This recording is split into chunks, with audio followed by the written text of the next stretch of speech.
Ya, setelah sekian banyak pengungkapan dan juga penangkapan kasus judi online, upaya apa lagi yang perlu dilakukan dan bagaimana kemudian untuk menyikapi dan mengatasi adanya backing dan juga gembong dari kasus kejahatan judi online? Kita akan membahas ya pemirsa malam hari ini bersama dengan sejumlah narasumber. Saya akan perkenalkan satu persatu. Ada Mas Raka, mantan pelaku judi online. Selamat malam Mas Raka.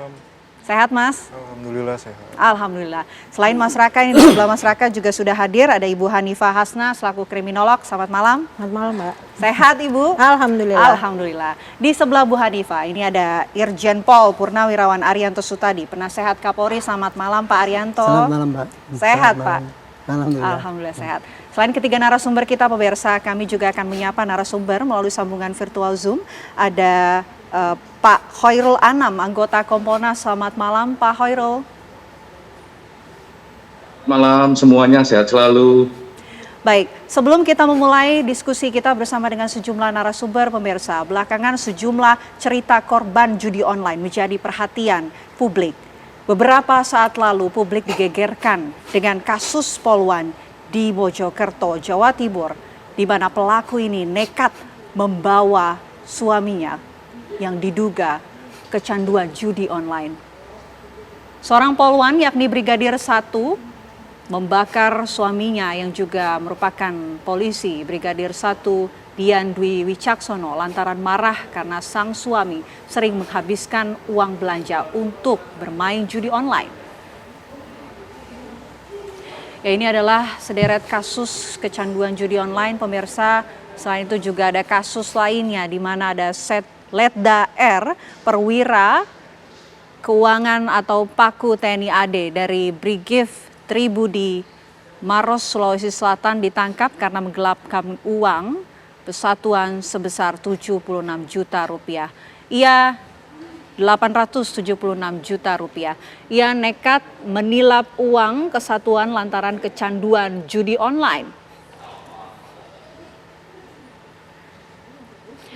Ya, kasus lainnya pemirsa, ini ada pegawai Bank Maluku cabang Namlea berinisial ES di Kabupaten Buru, Maluku nekat menggelapkan dana simpanan Bank Indonesia atau BI senilai 1,5 miliar rupiah untuk dipakai bermain judi online.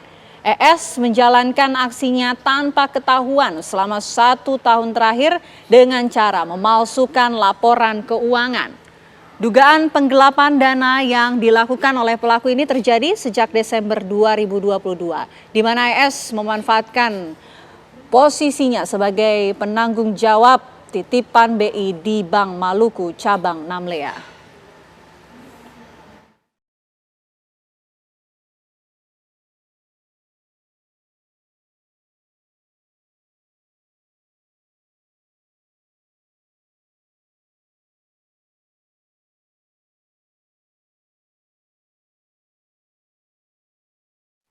Ya, kita akan mulai diskusi kita. Mungkin pertama saya mau mengawali untuk mendengarkan cerita dari Mas Raka selaku mantan pelaku judi online. Mas Raka, ini sejak tahun berapa kemudian Mas Raka mulai bermain judi online, Mas? Saya mulai itu awal tahun 2023. Awalnya tuh saya dari promosi-promosi di media sosial. Terus saya ditawarin sama teman juga. Nah, yang paling kuat itu emang ditawarin sama teman. Oke. Ini kan ditawarin ya, Mas. Cara kerja dari judi online sebetulnya seperti apa sih, Mas? Cara kerja itu kita jadi deposit uang ke sana. Kita main game. Sebenarnya kayak main game biasa. Oke. Kayak main game cuman dia menghasilkan. Jadi perbedaan antara game biasa apa, Mas? Kalau dari game online yang dimainkan oleh Mas Raka? Perbedaannya tuh kita pakai uang, itu aja bedanya. Oke, baik. Apa yang kemudian membuat Mas Raka kemudian tertarik bermain selama kurang lebih 1 tahun begitu? Karena sempat menang. Awalnya emang kemenangan yang saya dapat tuh kemenangan, makanya saya tertarik untuk muter uang lagi. Okay. Karena saya masukin uang, saya deposit uang itu, saya menang sekitar 10 kali lipat awal. 10 kali lipat, iya. berapa nilainya? Awalnya saya masukin uang 7 juta dan saya menang 70 juta. Makanya saya tertarik untuk masukin lebih dan lebih. Oke. Tapi setelah untung tadi itu sampai 70 juta, bagaimana selanjutnya Mas Raka? Rugi. Rugi? Iya, saya cuma dapat kesempatan 2 kali rugi dan ambruk. Kan rugi nih Mas, Iya. apa yang Mas Raka lakukan selanjutnya? Saya nyari nyari uang lagi, nyari tambahan uang untuk saya mulai lagi gitu kan dari awal. Karena saya masih berpikir bahwa mungkin setelah ini saya menang. Oke, dengan cara apa Mas mencari tambahan uangnya? Saya pinjam keluarga, saya jual aset, saya gadaikan rumah. Jual rumah juga, Iya. secara total nilainya berapa Mas? Total keseluruhan kerugian saya Ya, 300. 300 juta rupiah. Iya. Oke. Kalau Mas Raka pada saat itu bekerja Mas? Kerja, saya finance. Pekerja finance. Iya.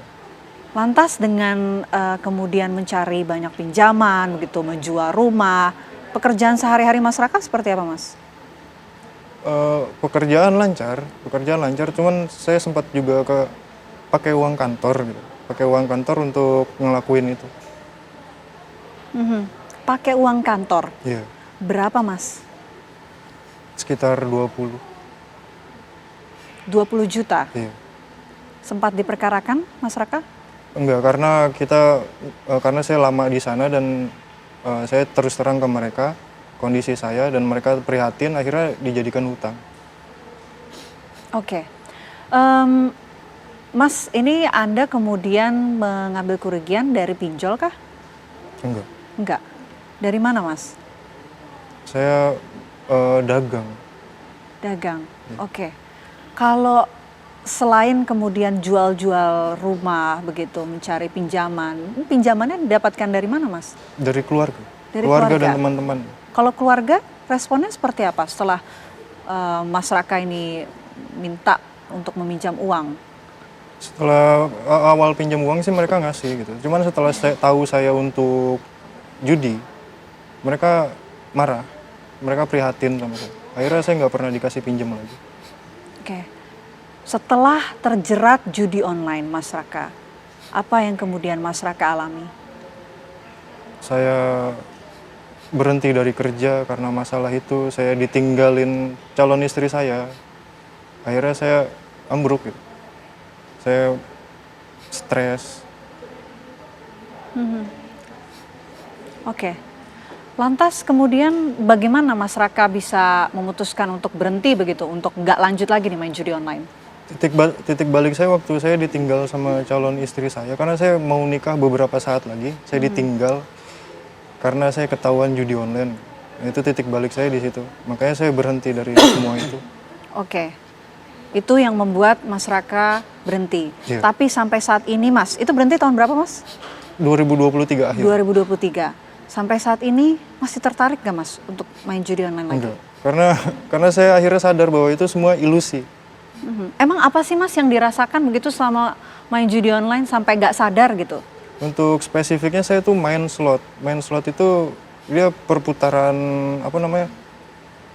perputaran mesin gitu, perputaran. Nah, dari putarannya itu seolah-olah kayak menghipnotis saya gitu. Untuk saya merasa nyaman di putaran itu. Oke, merasa nyaman dan kemudian terus-menerus meningkatkan nominal begitu ya Mas? Dan kecanduan. Ngerasa nyaman dan kecanduan. Kalau meningkatkan nominal itu karena obsesi. Jadi itu dua hal yang berbeda yang dialami oleh Mas Raka. Iya. Kalau teman dari Mas Raka, ini kan Mas Raka juga sempat ditawari ya oleh temannya Mas Raka ya? Iya. Ini bagaimana nasibnya Mas? Dia juga sama kayak saya. Dia ekonominya hancur, pekerjaannya hancur. Semuanya sama. Dan nyari semua yang ada di circle saya pada akhirnya seperti itu. Tapi dulu Mas Raka awalnya iseng nyoba-nyoba atau seperti apa Mas? Karena dapat pengaruh dari media sosial. Saya kan sering lihat selebgram endorse. Terus saya ngeliat di media sosial kayak Facebook itu mereka sering live nunjukin kemenangannya. Terus dari teman-teman saya juga gitu. Saya terpengaruh sama mereka. Jadi itu yang membuat Mas Raka tergiur begitu ya dengan adanya iklan di media sosial dari public figure begitu. Iya betul. Oke, lalu bagaimana kemudian Mas Raka bangkit Mas setelah keterpurukan bermain judi online? Ya pada akhirnya saya ngerasa itu semua salah, itu semua ilusi, saya terjebak sama ilusi itu dan saya maunya sekarang ngelakuin usaha yang real gitu. Karena nggak ada hasil yang baik itu diperoleh sama cara yang buruk. Buat saya slot itu buruk. Oke, tapi setelah berhenti main judi online, sulit nggak sih Mas untuk bangkit? Untuk recovery-nya sulit Mbak, terutama Apa yang mental. membuat sulit? Terutama di mental gitu, karena kan saya terpuruk itu meninggalkan banyak hutang. Gitu. Oke, hutangnya sampai saat ini masih ada? Masih masyarakat? berjalan. Berapa Mas? Sekarang baru terbayar setengahnya dari 300 itu. 300 juta baru kurang lebih 150 juta. Bagaimana kemudian Mas Raka membayar dan menyicil hutangnya Mas Raka? Saya usaha untuk dagang, pada akhirnya saya cuma kembali ke dagang gitu. Saya ngandelin penghasilan dari berdagang itu. Ada nggak sih penyesalan Mas Raka? Penyesalan ada, cuma ya udah lewat juga, udah terjadi. Andai saya dulu nggak tergiur untuk mendapatkan hasil yang lebih dari itu, mungkin saya nggak akan seperti ini. Tapi begini Mas, untuk judi online atau game online yang tadi sempat Mas Raka sampaikan ya, bagaimana kemudian Mas Raka memastikan bahwa ini terpercaya begitu dan yakin bahwa keuntungan ini bisa didapatkan lagi setelah sempat menang satu kali? Karena mereka punya pola. Polanya apa? Setiap setelah kita kalah kita menang. Kebanyakan saya tahu mungkin itu mitos dari teman-teman saya. Setiap kita kalah itu kita menang pasti. Makanya saya ngerasa bahwa saya dikasih kesempatan kalah untuk menang. Gitu.